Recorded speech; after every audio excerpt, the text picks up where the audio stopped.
যদি বলি একটা বাইকের ফেয়ারের দাম 1,00,000 টাকা, বিশ্বাস হবে?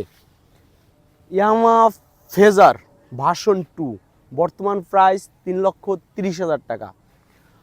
এফজেডএস ভার্সন 2 বর্তমান এই নভেম্বর মাসের প্রাইস 2,35,000 টাকা, ব্যবধান 95,000 টাকা।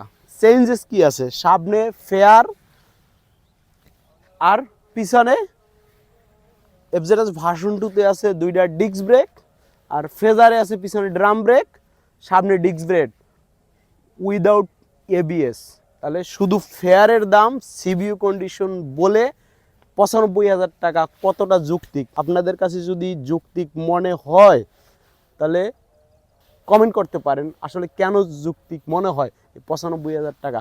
3,30,000 টাকা দিয়া কেনার মতো যুক্তি থাকলে অবশ্যই কমেন্ট করবেন।